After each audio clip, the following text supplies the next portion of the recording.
7 ലോകാത്ഭുതങ്ങളിൽ എന്നെ ഏറ്റവും സ്വാധീനിച്ചതും ആകർഷിച്ചതും താജ്മഹൽ എന്ന അത്ഭുതമാണ്. ഭാര്യയോടുള്ള തൻ്റെ വിശുദ്ധ സ്നേഹത്തിന് പര്യായമായി ഒരു ഭർത്താവിന് അത്ഭുതം ചെയ്യാൻ കഴിയുന്ന ലളിതമായി മനസ്സിലാക്കി തരുന്ന ഒന്ന്. കല്ലും മണ്ണും കൊണ്ടുണ്ടാക്കിയ ഒരു കെട്ടിടത്തെ തൻ്റെ ഭാര്യയുടെ സ്നേഹത്തിന് വേണ്ടി സമർപ്പിച്ചപ്പോൾ അത് അതിശയിപ്പിക്കുന്ന ഒന്നായി മാറി. താജ്മഹൽ എന്ന് ഒരുപാട് കേട്ടിട്ടുണ്ടെങ്കിലും ആ പുസ്തകത്തിലെ അക്ഷരങ്ങളിലൂടെയാണ് കൂടുതൽ മനസ്സിലാക്കിയത്. വായനയുടെ പകുതിയിൽ ഞാനും ഈശ്വരനും തമ്മിൽ ഒരു കരാറ് പറഞ്ഞുറപ്പിച്ച ശേഷം ഞാൻ ആ പുസ്തകം വായിച്ചടച്ചത്.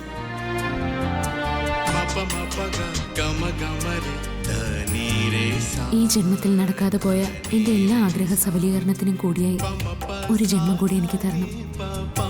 അതിൽ ഒരു ഉപാധി മാത്രമേ ഞാൻ ആവശ്യപ്പെട്ടിട്ടുള്ളൂ. ഈ ജന്മത്തിലും ആ ജന്മത്തിലും എൻ്റെ ഭർത്താവായി സച്ചേട്ടനെ തന്നെ തരണം, എൻ്റേത് മാത്രമായി. ഈ പാഴ്ജന്മത്തിൻ്റെ മോഹങ്ങളെല്ലാം വരുന്ന ജന്മത്തിൽ ഇരട്ടിയായി ഈശ്വരൻ എനിക്ക് തരും. സച്ചേട്ടനോടൊപ്പം നിന്ന് താജ്മഹൽ എന്ന ആ പ്രണയ വിസ്മയം എനിക്ക് കണ്ണിറയെ കാണണം.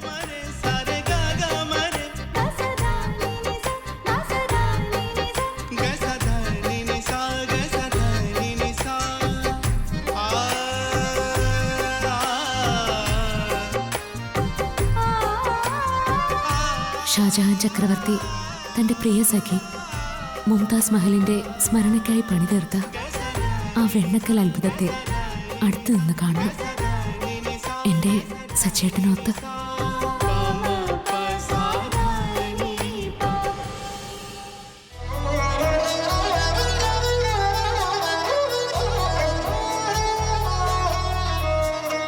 ഏതു ജന്മ സ്വപ്നമായി കാത്തു കാത്തു നിന്നു നീ, അരികെ വന്നു ചേരുവാനിൻ ജീവനിൽ.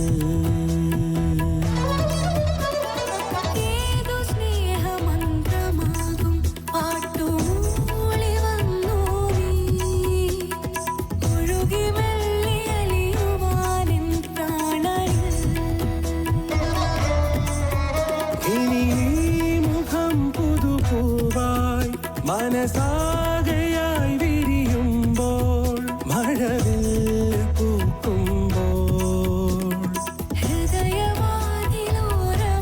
നീ നിന്നു, പ്രണയവീണയാർദ്രമായി നീട്ടിയോ.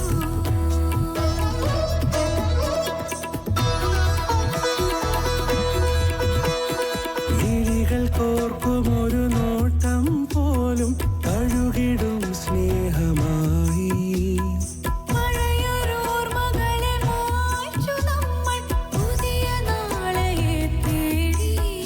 ഇരു കൈകളും കോർത്തൊരേ പാതയായി നാം പോകവേ, ഇരു ശ്വാസവും ചേർന്നൊരേ ഈണമായി നാം മാറവേ.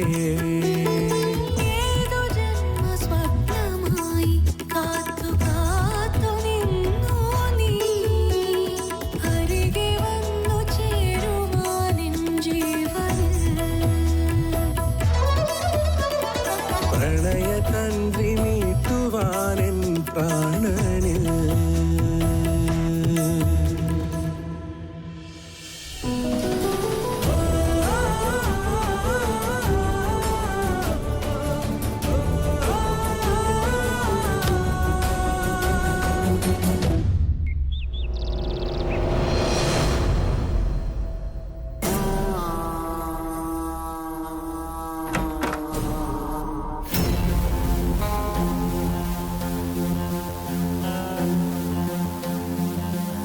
അറിഞ്ഞോ വിശേഷം? വിശേഷോ? എന്ത് വിശേഷം? മീറ്റിങ്ങിനെന്ന് പറഞ്ഞ് ഇവിടുന്ന് പോയ 2 പേര് കുറച്ച് ദിവസം കൂടെ കഴിഞ്ഞിട്ടേ വരുന്നുള്ളൂന്ന്. അവിടുന്ന് വേറെ എവിടേക്ക് പോവാണെന്ന് ഞാൻ അറിഞ്ഞിടത്തോളം. സച്ചിയേട്ടൻ പോകുന്നിടത്തൊക്കെ അർച്ചനയും കൊണ്ടുപോകുന്നുണ്ട്, മീറ്റിങ്ങിനും പിന്നെ പലയിടത്തും. സോഷ്യൽ മീഡിയയിൽ കിടപ്പുണ്ട് 2 പേരും താജ്മഹലിന്റെ ഫ്രണ്ടിൽ നിൽക്കുന്ന photo. Feeling happy with soulmate എന്നൊരു അടിക്കുറിപ്പും.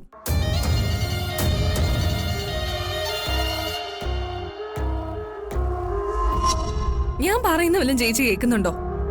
കേൾക്കുന്നുണ്ട്. അവര് ടൂറ് പോയതുപോലെയാണെന്ന് ഇനിയിപ്പോ എന്ത് ചെയ്യും? ഞാൻ ആലോചിക്കുന്ന അതല്ല. അർച്ചനെ മീറ്റിങ്ങിനൊക്കെ കൊണ്ടുപോവുകയും അവിടെയുള്ളവരെ പരിചയപ്പെടുത്തുകയും ചെയ്യുക എന്നൊക്കെ പറയുമ്പോ ഒരപാകത. സച്ചി മറ്റെന്തോ മനസ്സിൽ കണ്ടിട്ടുണ്ട്. അതിലിപ്പോ ഇത്ര ആലോചിക്കാൻ മാത്രമൊന്നുമില്ല, അപാകത തന്നെയാണ്. ചേച്ചിക്ക് പകരം അർച്ചനയെ കൊണ്ടുപോകുന്നു, ചേച്ചിയുടെ സ്ഥാനത്ത് അർച്ചനെ ഇരുത്തുന്നു. ഇതൊന്നും നല്ലതിനല്ല.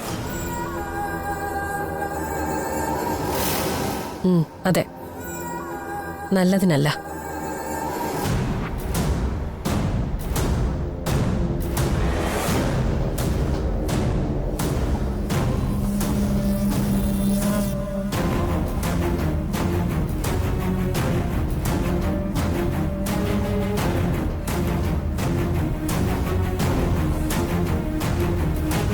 എനിക്കു പകരക്കാരിയായ അർച്ചന അതൊട്ടും നല്ലതിനല്ല.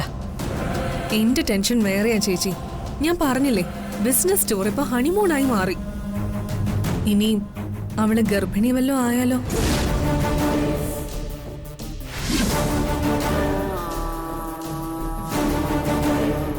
നമ്മുടെ ഇപ്പോഴുള്ള ഈ സമയദോഷം വെച്ച് അവൾ ഇരട്ട പ്രസവിക്കാൻ വരെ സാധ്യതയുണ്ട്. അത്രയ്ക്ക് ബെസ്റ്റ് ടൈമാണല്ലോ നമ്മുടേത്. നീ പേടിക്കണ്ട.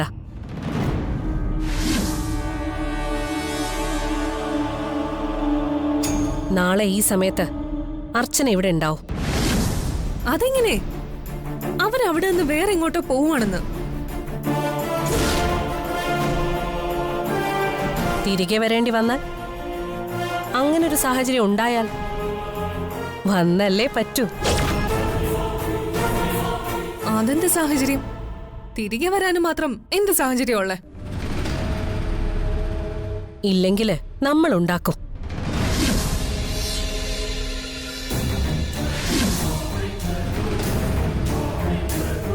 ഹലോ, നിങ്ങൾ എവിടെയുണ്ട്?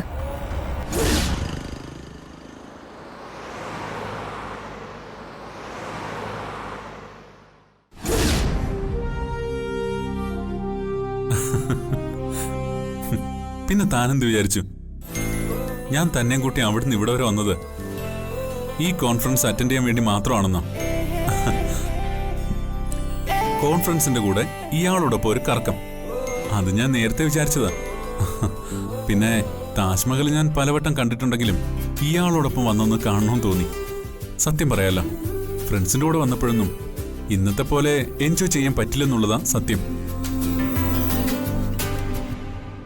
തനിക്കും സന്തോഷമായെന്ന് അറിയുമ്പോ ഞാൻ തനിക്ക് വേണ്ടി ചെയ്ത സർപ്രൈസുകളൊന്നും വെറുതെ ആയില്ലെന്ന് മനസ്സിലാവുമ്പോ ഉള്ളിലൊരു സന്തോഷം.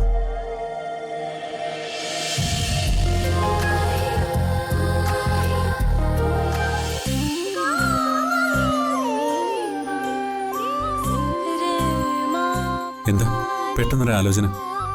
അല്ല സച്ചേട്ടാ, ഇപ്പൊ കുറെ ദിവസമായിട്ട് എന്റെ ജീവിതത്തിൽ നടക്കുന്നതൊക്കെ ഞാൻ ആരോടോ പറഞ്ഞതുപോലെ എന്റെ ഉൾമനസ്സിൽ എവിടെയോ ഇതൊക്കെ ഉണ്ട്. ആറ്റുകാൽ ക്ഷേത്രവും താജ്മഹലും ഒക്കെ പോണോന്ന് എന്റെ ഉള്ളില് എവിടെയൊക്കെയോ ഉണ്ടായിരുന്നതുപോലെ.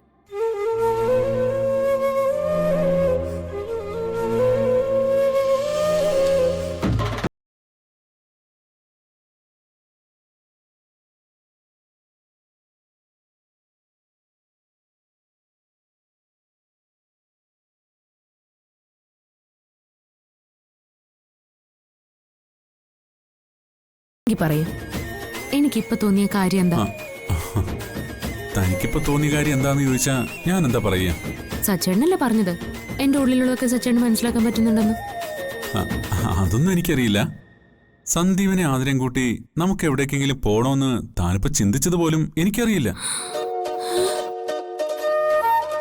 സത്യം, എനിക്കൊന്നും മനസ്സിലായിട്ടില്ലെന്നേ. എന്റെ ഈശ്വരാ, ഞാനിപ്പോ ചിന്തിച്ച അതാന്ന് എങ്ങനെ മനസ്സിലായേ? അതാണ് സിക്സ്ത് സെൻസ്. എനിക്കതുണ്ട്. ഓ പിന്നെ സത്യം പറ, വെറുതെ ഊഹിച്ച് പറഞ്ഞതല്ലേ? എന്തായാലും ഞാൻ പറഞ്ഞ സത്യമായില്ലേ? അത് സത്യം തന്നെയാ. നമ്മളിങ്ങനെയൊക്കെ പോകുമ്പോ അവർക്ക് വിഷമം കാണില്ലേ? ചിലപ്പോ നമ്മളോടൊന്നും പറയാത്തതാവും പാവങ്ങള്. ആ ഇനി ആ പേരും പറഞ്ഞ് എന്റെ കുട്ടി വിഷമിക്കണ്ട. തിരികെ നാട്ടിലെത്തിയാലുടൻ അവരെയും കുട്ടി നമുക്ക് എവിടേക്കെങ്കിലും പോരെ? മതി. ആ സച്ചേട്ടി ചെന്ന് ഫ്രഷ് ആയിട്ട് വാ. അപ്പോഴേക്കും ഞാൻ എല്ലാം പാക്ക് ചെയ്യാം. അല്ല അതിന് താനിവിടെ പോകുന്നു? നാളെ രാവിലെ നമുക്ക് തിരികെ പോണ്ടേ? അതിന് ടിക്കറ്റൊക്കെ ഞാൻ എപ്പോഴേ ക്യാൻസൽ ചെയ്തു. ഇവിടുന്ന് നമ്മൾ നേരെ കുളു മണാലി. അവിടുന്ന് എവിടെ പോകണമെന്ന് നമുക്ക് അവിടെ ചെന്നിട്ട് തീരുമാനിക്കാം. ഇന്ന് ചെല്ലാന്നല്ലേ നമ്മൾ പറഞ്ഞത്? അപ്പൊ അത് അവരെ അറിയിക്കണ്ടേ? ഇല്ലെങ്കിൽ അവർക്ക് ടെൻഷനാവും. അതൊക്കെ എപ്പോഴേ ഞാൻ വീട്ടിൽ വിളിച്ച് പറഞ്ഞു കഴിഞ്ഞു. നമ്മൾ എന്തായാലും ഇന്നോ നാളെയോ ഒന്നും തിരികെ പോകുന്നില്ല. ആ പിന്നെ വേറൊരു കാര്യം ഞാൻ പറയാൻ മറന്നു. ഈ മേക്ക് ഓവർ അടിപൊളിയായിട്ടുണ്ട്. തന്നെ സാരിയിൽ മാത്രമല്ല ഞാൻ കണ്ടിട്ടുള്ളൂ, ഇത് തകർത്ത് കളഞ്ഞു.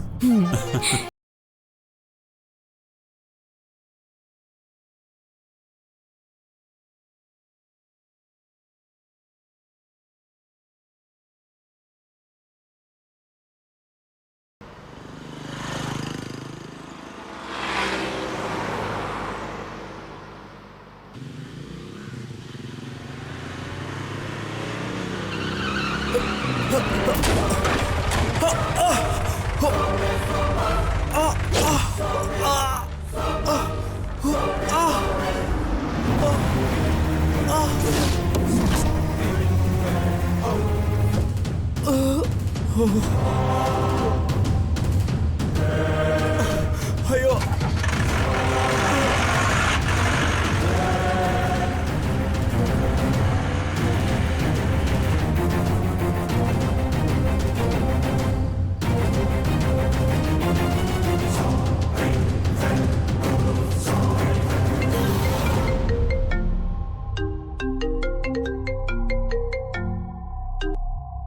എടുത്തി.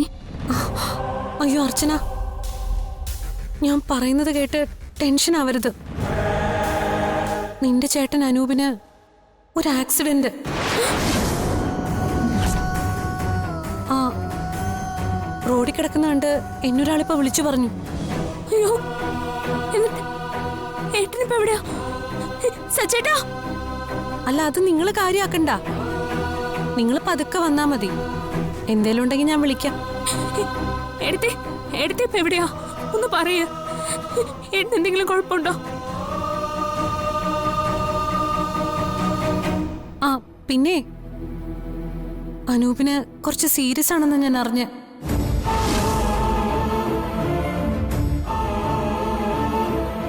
ഹലോ എടുത്തേ.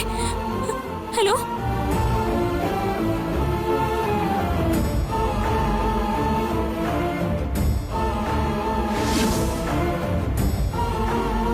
സച്ചേട്ടാ!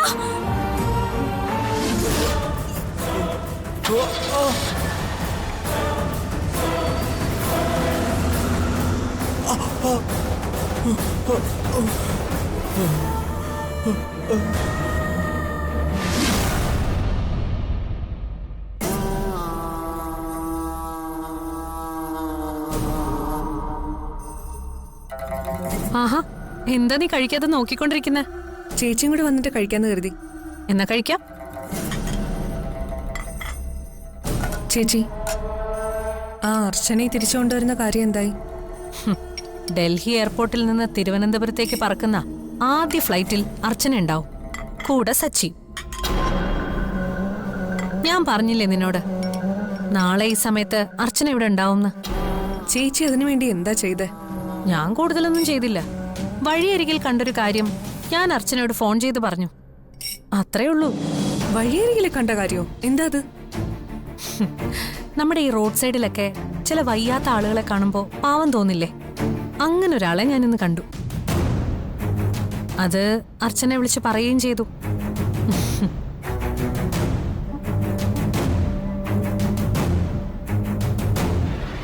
ആ നിന്റെ മനസ്സ് നിറയെ സംശയങ്ങളാണെന്ന് എനിക്കറിയാം. അതൊക്കെ നമുക്ക് മാറ്റാം. എന്തായാലും നമ്മൾ വിചാരിച്ച കാര്യം നടന്നല്ലോ. ചേച്ചി കഴിക്കുന്നില്ലേ? ഏയ്, ഇന്ന് എന്ത് കഴിച്ചാലും എനിക്ക് ഇറങ്ങില്ല. കാരണം സന്തോഷം കൊണ്ട് ഫുൾ ഫില്ല. വിചാരിച്ചത് അതേപടി നടന്നതിന്റെ സന്തോഷം. അർച്ചനെ എന്റെ മുന്നിൽ മുട്ടുകുത്തിച്ച് നിർത്തും ഞാൻ.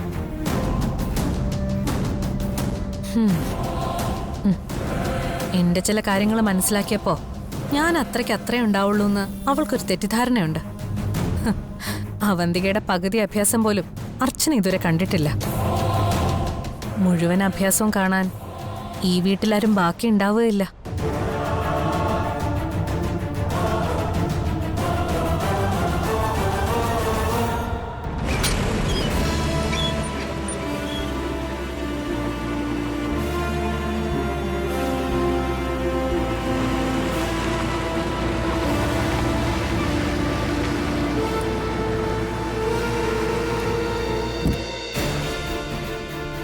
പതുക്കെ പതുക്കെ കമലേ മാഷൊന്ന് പിടിച്ച് അച്ഛ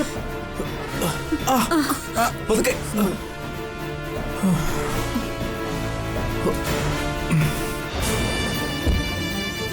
എന്നാലും എന്റെ ഈശ്വരൻ, ഞങ്ങളോട് എന്തിനാ ഈ ക്രൂരത? ഇത്രയും കാലം കുടുംബത്തിന് ബുദ്ധിമുട്ടേ ഉണ്ടായിരുന്നുള്ളൂ. ഇപ്പൊ ഇത് കൂടിയായി. നീ ഈശ്വരനെ കുറ്റപ്പെടുത്താതെ കമലേ. ഇത്രേ പറ്റിയുള്ളൂ എന്നോർത്ത് നന്ദി പറയ കമലേ. നമ്മൾ ഇവിടുന്ന് ഇറങ്ങുമ്പോ എന്തുമാത്രം ആധിയിലാ പോയത്. പതുക്കെ പേടിച്ചതുപോലും സംഭവിച്ചില്ലല്ലോ. മോളെ, നീ അവനെ അകത്തോട്ട് കൊണ്ട് കിടത്ത്. കുറച്ചേരം വിശ്രമിക്കട്ടെ.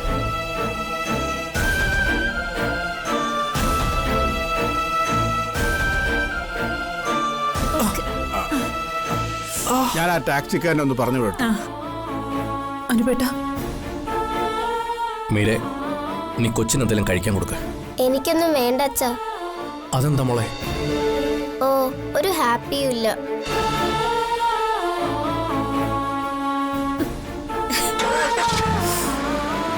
കരയണ്ടമ്മേ, ഇത്രയല്ലേ പറ്റുള്ളൂ.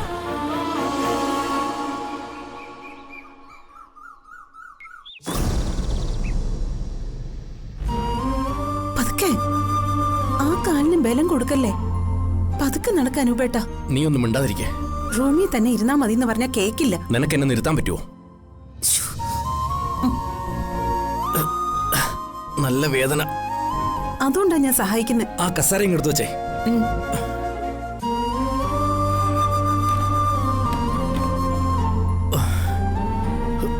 പതുക്കെ. ഞാൻ പോയി കഴിക്കാൻ എന്തെങ്കിലും എടുത്തിട്ട് വരാം. ആ ഫോണിന് എടുത്തു തന്നെ. ദാ.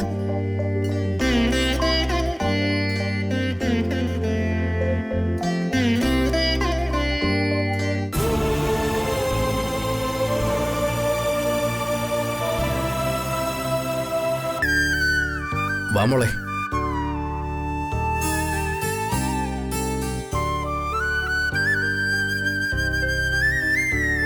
മോള് ഭക്ഷണം കഴിച്ചോ? അച്ഛന്റെ ചക്കരക്കുട്ടിക്ക് എന്താ ഒരു വിഷമം? അമ്മ വഴക്ക് പറഞ്ഞോ? ഇല്ല. പിന്നെന്തു പറ്റി?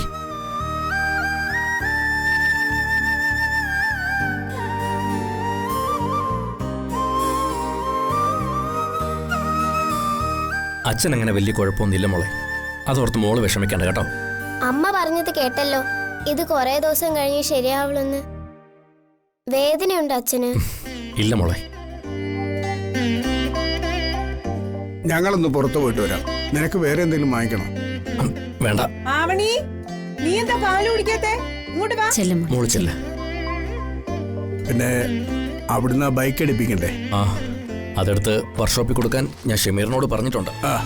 മറ്റേ പലചരക്കടയിലെ ഷമീറിനോട്. നീ ഈ അവസ്ഥയിലിരുന്ന് മീരയോട് വഴക്കിനൊന്നും പോരുത് കേട്ടോ.